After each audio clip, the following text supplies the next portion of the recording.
જય શ્રી કૃષ્ણ વિદ્યાર્થીઓ. Standard paper 6 હાલો પહેલો લઈએ. એ બે બે દુ 4 વાય બરાબર 4. એ 4 પંચા કેટલા થશે? 20. તો એક્સ મળ્યો 20 અને વાય છે 4 એટલે 24 આપણો જવાબ.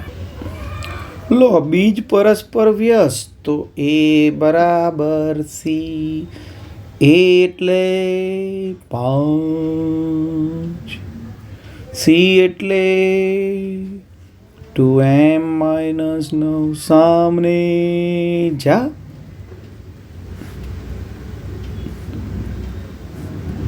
સામે જા. બોલો કેટલો જવાબ આવ્યો? સિમ્પલ છે કે નહીં? તો તમારે યાદ એટલું રાખવાનું, શૂન્યો પરસ્પર વ્યસ્ત હોય તો એ બરાબર સી. શૂન્યો એટલે બીજ વ્યસ્ત, એ બરાબર સી. ખરા ટાઈમે યાદ આવવું જોઈએ. અરે વાહ, એક્સ અને વાય આપેલા જ છે. હાલો કિંમત મૂકીએ. વાય 19, એમનો એમ, એક્સનો એક્સ કેટલા છે? 2. આ રહ્યા જો અહીંયા 2. 3 ના 3 સામે જા. 19 - 3 બરાબર 2m. તો 16 બરાબર 2m. બોલો કેટલો જવાબ આવ્યો? 8. સિમ્પલ. અલ્યા બીજ સમાન, શૂન્યો ઉકેલ બીજ બધાનો મતલબ કેવો? સરખો. બીજ સમાન ડી બરાબર 0 અને ડી એટલે શું? b² - 4ac. એટલે અહીંયા આ ડી છે બેટા, આ રકમમાં જો આને ડી કહેવાય. ડી બરાબર 0. તો આપણો આ બરાબરવાળો જવાબ આવશે. સર S1 જેમ S2 હોતો. S1માં બધી બેકી સંખ્યાઓ છે, S2માં બધી એકી સંખ્યાઓ છે. જો બેટા, છે કે નહીં? એકી સંખ્યાનો સરવાળો n² જાણીએ છીએ, બેકીનો n × n + 1. n ઉડી જશે તો શું વધશે? n + 1. ઉપર એક n જશે, નીચે એક n જશે. જો આ ડબલ n છે ને, n × n છે ને, એક n ઉડાડી દઈએ. આપણો જવાબ. ત્રિકોણ ABCમાં P અને Q AB અને AC ના બિંદુઓ છે આ રીતના.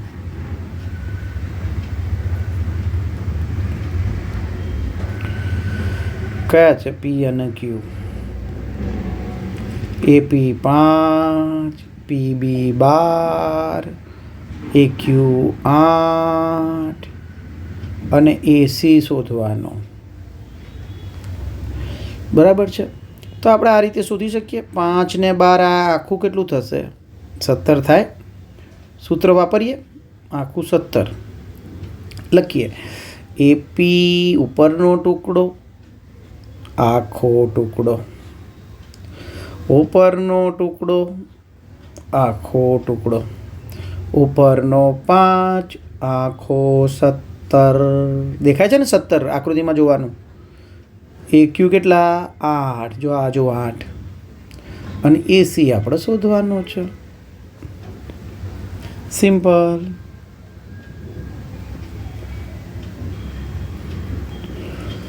AC આ બાજુ આવશે 8 જોડે 17 છેદમાં આવશે 5.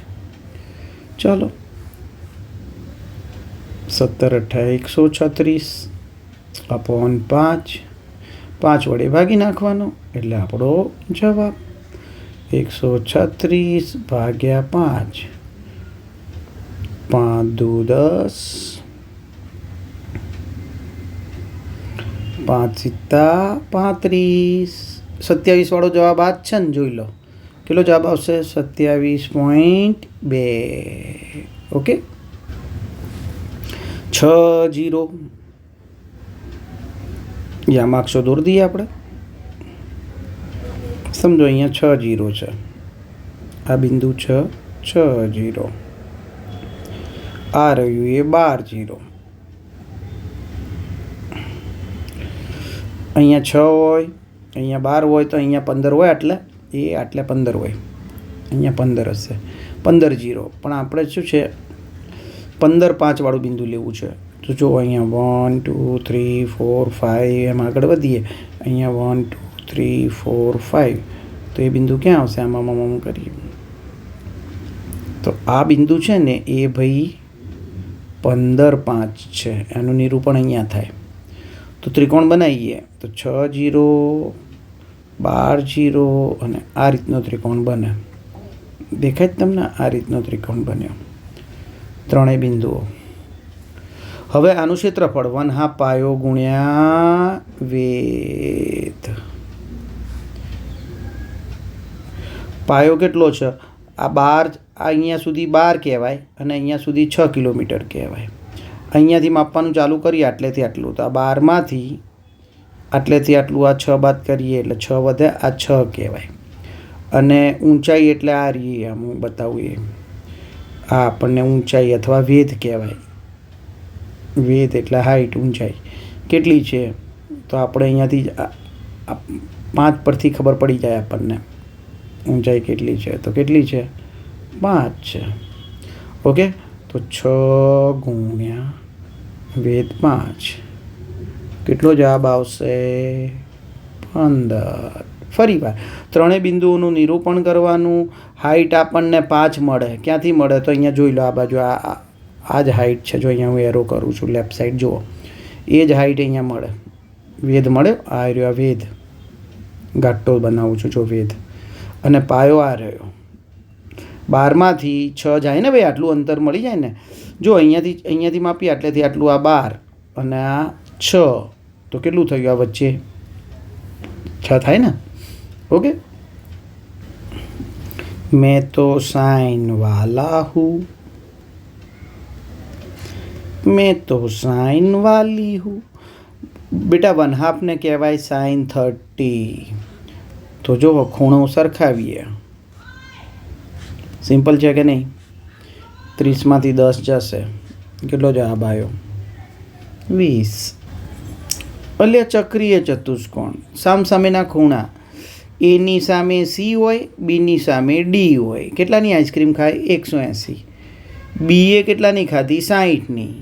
તો ડી કેટલાની ખાશે, 180માંથી આ 60ને બાદ કરી દેવાના, 120. આકૃતિ પરથી જોવું હોય તો આમ જોવાય. જો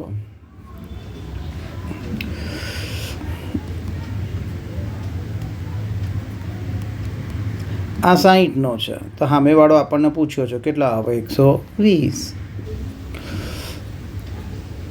અર્ધવર્તુળમાં અંતર્ગત હોય એવા ત્રિકોણનું વધુમાં વધુ ક્ષેત્રફળ ત્રિજ્યાના વર્ગ જેટલું હોય. 10નો વર્ગ કેટલો આવે, 100. સિમ્પલ.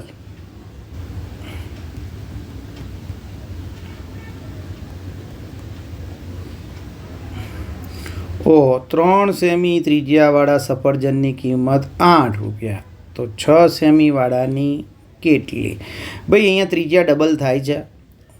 ધારો કે ત્રિજ્યા r હોય તો સફરજનનું ઘનફળ થાય 4/3 પાઈ r³. હવે ડબલ કરી દઈએ ત્રિજ્યા, બમણી કરતા. ત્રિજ્યાને હું બમણી કરું તો જુઓ, r ના 2r લખ્યા. આ 4/3 પાઈનું કંઈ નહીં થાય, એ તો એમને એમ રહેશે, બદલાશે ખાલી આમના ઘન થશે. જુઓ 4/3 પાઈ 8r³, 8 આગળ આવી લઈ લઈએ તો 4/3 પાઈ r³. ભાઈ આ મૂળ ઘનફળ હતું, એનું કેટલા ગણું થયું, 8 ગણું થયું. તો પૈસા પણ કેટલા ગણા થાય, 8 ગણા. 8 રૂપિયાના 8 ગણા થઈ જાય પૈસા સીધા, કારણ કે ઘનફળ 8 ગણું થયું ને ભાઈ.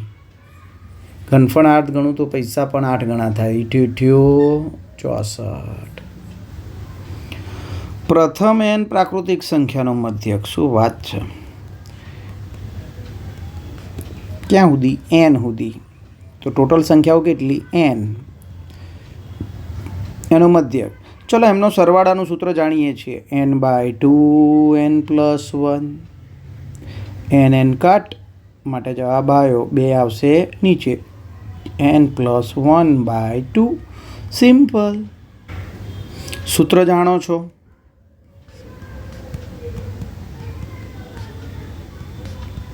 હે કે નહીં? ચાલો, P ઓફ A આપણને આટલો આપ્યો છે 0.9 સ્ક્વેર. P ઓફ A બાર આપણે ચેક કરીએ ભાઈ કેટલા થશે. 81. P ઓફ A બાર બરાબર 1 - 0.81. ઓહો, આ તો આવ્યું 0.19. જ્યારે આપણને કેટલા આપેલા છે? આટલા. વિધાન કેવું છે? ખોટું છે. ખોટું. ત્રિઘાત બહુપદીને વધુમાં વધુ 3 શૂન્ય હોય. સાચી વાત. બીજનો ગુણાકાર આલ્ફા બીટા બરાબર C/A. C છે -14. A છે 5. ઓહો, અહીંયા તો ખાલી -14 આપ્યા છે. વિધાન કેવું છે? ખોટું. આ સાચો જવાબ છે, આ ખોટું. એટલે આપણું જે વિધાન છે એ ખોટું કહેવાય. હા, સાચો જવાબ તો -14/5 આવે.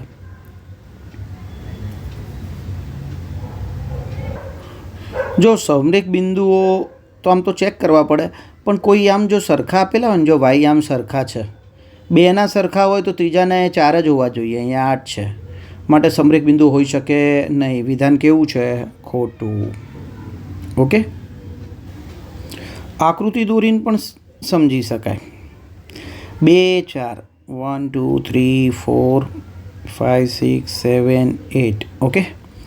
અને અહીંયા લઈએ 1 2 3 4 5 6. ચલો 2 4 બિંદુ અહીંયા આવે. 2 4 અહીંયા આવ્યું. 6 4 તો 6 4 અહીંયા આવ્યું. બરાબર છે. આ બંને તો એક રેખામાં આવી જશે.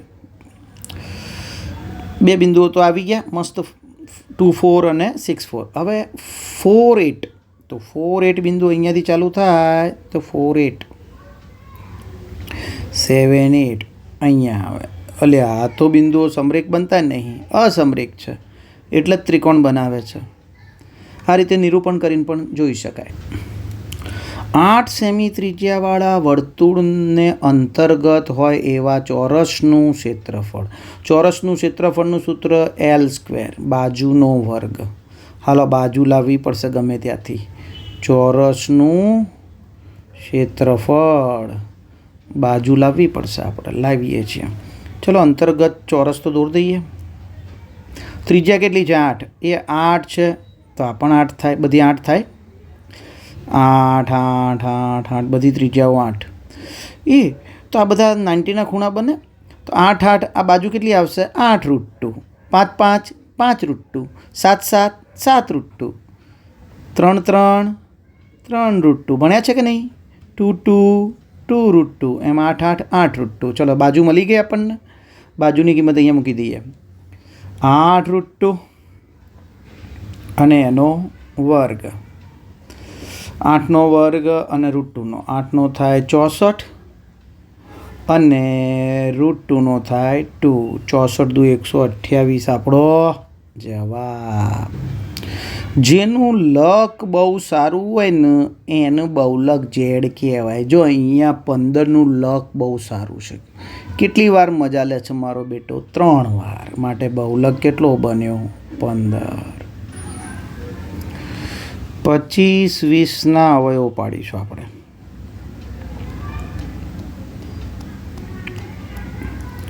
ચાલો, 5 પાયો પાયો 25 ભાગ ન ચાલે એનું 0. આ ભૂલી જવાશે 0. હા, 5 ચોક 20. ઘણા 54 લખશે. પાયો પાયો 25, 2 ઉતારે ભાગ ન ચાલે એનું 0 અને 5 ચોક 20. ચલો 2 વડે 2 દુ 4, 1 વધ્યા, 2 પંચા 10, 2 દુ 4, 2 વડે 2 એકા 2, 2 દુ 4, 2 છક 12, 2 વડે 63, 3 વડે 21, 3 વડે 7, 7 વડે 1. તો ભાઈ આના અવયવ પાડ્યા તો 2ની કેટલી ઘાત આવી જોઈ લો. 3 ગુણ્યા 3ની કેટલી આવી, 7ની કેટલી, 7 એક જ વાર છે. 3ની કેટલી આવી 2 ઘાત, અને ક્યુની જગ્યા પર કોણ આવ્યું 5. તો આપણો ક્યુ કોણ બન્યો 5. અને પી કેટલો બને જોઈ લો. પી માથે છે ને ઘાત છે ને, પી 2 બનશે જોઈ લો, દેખાય છે. સિમ્પલ હતો.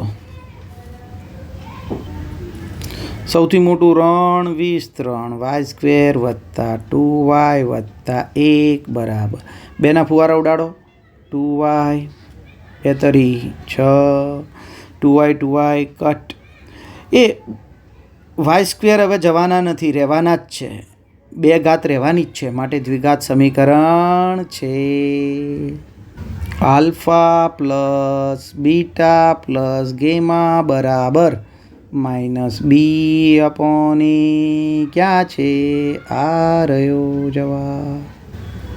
જો બધાના છેદ સરખા કરવા માટે અહીંયા મારે આલ્ફા બીટા છે તો ગેમાની જરૂર પડશે.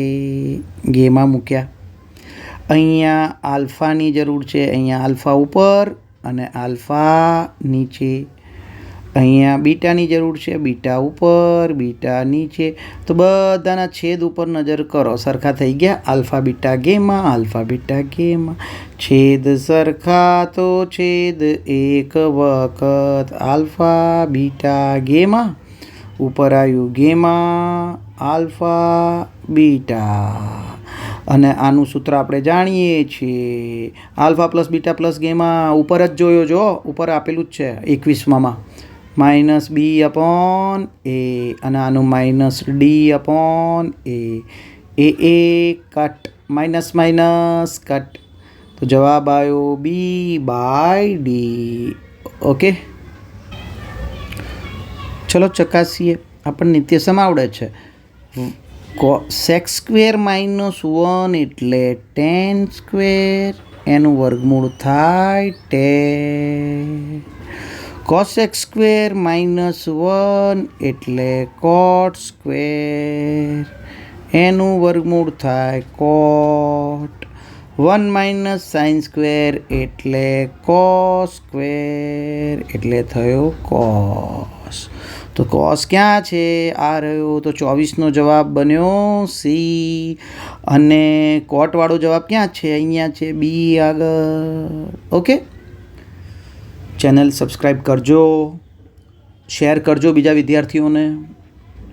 ઓકે, જય શ્રી કૃષ્ણ.